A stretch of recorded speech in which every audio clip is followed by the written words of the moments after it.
નમસ્કાર.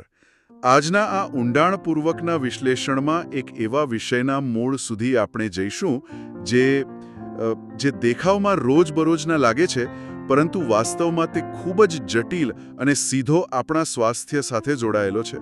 બિલકુલ. અને ખાસ કરીને જ્યારે ચોમાસું શરૂ થાય અથવા આસપાસ મચ્છર દેખાવા લાગે, એટલે બે નામ સૌથી પહેલા મગજમાં આવે. હા, ડેન્ગ્યુ અને મેલેરિયા. તો ડેન્ગ્યુ અને મેલેરિયા, આમ તો જુઓ, બંને મચ્છરથી જ ફેલાય છે, પણ એનો અર્થ એ નથી કે બંને એક જ છે. હકીકતમાં આ બંને વચ્ચે જમીન આસમાનનો ફરક છે. ચાલો આજના આ વિશ્લેષણમાં એ જ સમજીએ કે આ બે રોગો વચ્ચેનું સાચું જોખમ શું છે અને એને ઓળખવું કેમ જરૂરી છે. જરા વિચારો, મચ્છર કરડ્યાના 2-3 દિવસ પછી અચાનક શરીર ગરમ થવા માંડે, તાવ જેવું લાગે. હવે મનમાં તરત જ સવાલ આવે, આ શું છે? સાદો તાવ છે કે પછી ડેન્ગ્યુ કે મેલેરિયા? અને અહીં જ બધી વાત આવીને અટકે છે, કારણ કે સાચા સમયે સાચી ઓળખ જ કોઈનો જીવ બચાવી શકે છે. એટલે જ આ તફાવતને સમજવો ખૂબ જ જરૂરી છે. તો આખી વાતની શરૂઆત ક્યાંથી થાય? એ મચ્છરથી. એટલે આપણી તપાસનો પહેલો હિસ્સો એ જ છે કે આ રોગ ફેલાવનારા અસલી ગુનેગાર કોણ છે. ચાલો આ દિવસ અને રાતના વિલનને બરાબર ઓળખી લઈએ. તો આ છે આપણા બે મુખ્ય શકમંદો. એક છે એડિઝ મચ્છર, જે ડેન્ગ્યુ ફેલાવવા માટે જાણીતો છે, અને બીજો છે એનોફિલિસ મચ્છર, જે મલેરિયાનો વાહક છે.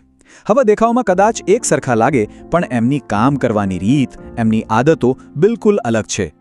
અને આ જ એમનો સૌથી મોટો તફાવત છે. બહુ જ સિમ્પલ, પણ એટલો જ મહત્વનો. ડેન્ગ્યુવાળો એડિઝ મચ્છર છે ને, એ દિવસનો ખેલાડી છે, સવાર સાંજ વધારે એક્ટિવ હોય, જ્યારે મલેરિયાનો એનોફિલિસ મચ્છર એ રાતનો રાજા છે. એ અંધારામાં જ પોતાનો શિકાર શોધે છે. આ એક નાનકડી વાત યાદ રાખવાથી પણ ઘણો ફરક પડી શકે છે. પણ એક મિનિટ, આ મચ્છર તો ખાલી એક પોસ્ટમેન જેવું કામ કરે છે, જે ખતરનાક પેકેજ ડિલિવર કરે છે. અસલી દુશ્મન તો શરીરની અંદર જઈને તબાહી મચાવે છે. તો ચાલો હવે શરીરની અંદર જઈએ અને જોઈએ કે આ વાયરસ અને પરોપજીવીની લડાઈ ખરેખર છે શું. ડેન્ગ્યુ એ એક વાયરસથી થાય છે. એ આપણા શરીરના કોષો પર સીધો હુમલો કરે છે. જ્યારે મલેરિયા એ એક પરોપજીવી એટલે કે પેરાસાઇટ પ્લાઝ્મોડિયમથી થાય છે. એ બહુ ચાલાક છે. એ સીધો આપણા લાલ રક્તકણોને જ નિશાન બનાવે છે અને એની અંદર જ પોતાનું ઘર બનાવી લે છે. એટલે એક રીતે એક સીધો હુમલો છે અને બીજો એક જાતનું હાઇજેકિંગ છે. હવે શરીરની અંદર જે ચાલી રહ્યો છે એની અસર બહાર પણ દેખાય છે, લક્ષણોના રૂપમાં. ડેન્ગ્યુ આવે એટલે જાણે કોઈએ અચાનક હુમલો કર્યો હોય. એકદમ જ તીવ્ર તાવ અને એવો દુખાવો કે જાણે હાડકાં તૂટી રહ્યા હોય.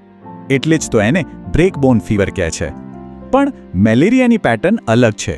એમાં તાવ એક ચક્કરમાં આવે. પહેલા ભયંકર ઠંડી અને ધ્રુજારી, પછી શરીર આગની જેમ તપે, અને છેલ્લે ખૂબ પરસેવો વળીને તાવ ઉતરે. આ સાયકલ ચાલ્યા જ કરે. અને હા, આ કોઈ મામૂલી શરીરનો દુખાવો નથી હોતો. જેણે અનુભવ્યું છે એ જ જાણે. ડેન્ગ્યુનો દુખાવો એટલો ભયાનક હોય છે, ખાસ કરીને પીઠ અને સાંધામાં, કે એવું જ લાગે કે અંદરથી કોઈ હાડકાં તોડી રહ્યું છે. હવે વાત કરીએ લોહી પર થતી અસરની. અહીં પણ બંનેનો રસ્તો અલગ છે. ડેન્ગ્યુ સીધો પ્લેટલેટ્સ પર હુમલો કરે છે. આ એ કણ છે જે લોહીને જામવામાં મદદ કરે છે. જ્યારે પ્લેટલેટ્સ ઘટે ત્યારે રક્તસ્રાવ એટલે કે બ્લીડિંગનું જોખમ વધી જાય છે. જ્યારે મલેરિયાનું કામ લાલ રક્તકણોને તોડવાનું છે, જેના કારણે શરીરમાં લોહીની કમી થાય છે, જેને આપણે એનિમિયા કહીએ છીએ. અને એનાથી જ આવે છે થાક, નબળાઈ અને સતત માથાનો દુખાવો. અને મેલેરિયાની વાત અહીં પૂરી નથી થતી. જ્યારે આ પરોપજીવી મોટા પાયે લાલ રક્તકણોનો નાશ કરવા લાગે, ત્યારે એની અસર આખા શરીર પર પડે છે. ગંભીર કેસોમાં આ તૂટેલા રક્તકણો મગજ કે કિડની જેવી નાજુક જગ્યાએ પહોંચીને કામકાજ ઠપ્પ કરી શકે છે, અને એટલે જ મેલેરિયા જીવલેણ બની શકે છે. તો લક્ષણો પરથી થોડો અંદાજો તો આવી જ જાય છે, પણ ડોક્ટરો ફક્ત અંદાજ પર કામ નથી કરતા, ખરું ને?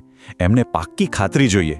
તો ચાલો જોઈએ કે લેબમાં એવું તો શું થાય છે જેનાથી દૂધનું દૂધ અને પાણીનું પાણી થઈ જાય છે. તો ડોક્ટરો માટે મુખ્ય કડીઓ કઈ છે?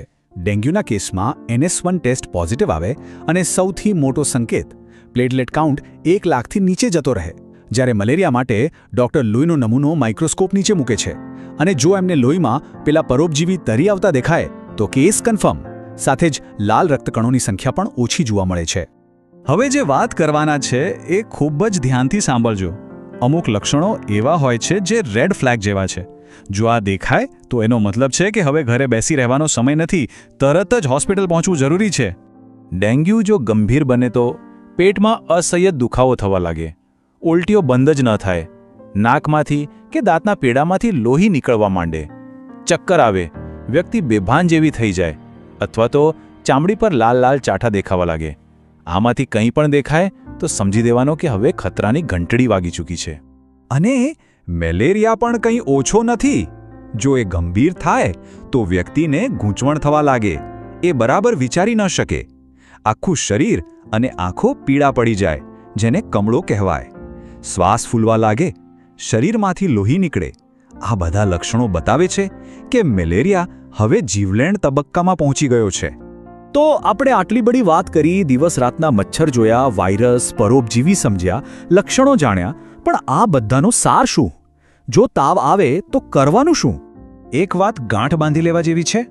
શરૂઆતમાં તો બંનેમાં તાવ જ આવે છે, એટલે ઘરે બેસીને અંદાજા લગાવવા કે જાતે ડૉક્ટર બનવું એ સૌથી મોટી ભૂલ છે. એક જ સાચો અને સુરક્ષિત રસ્તો છે: ટેસ્ટિંગ. લેબ રિપોર્ટ જ સ્પષ્ટ કહેશે કે અંદર દુશ્મન કોણ છે. ડેન્ગ્યુ અને મેલેરિયા વચ્ચેનો આ તફાવત જાણવો એ માત્ર માહિતી નથી, એ એક શક્તિ છે. એ જાગૃતિ તરફનું પહેલું અને સૌથી મહત્વનું પગલું છે. હવે સવાલ એ છે કે શું આપણે સૌ આ પગલું લેવા માટે તૈયાર છીએ?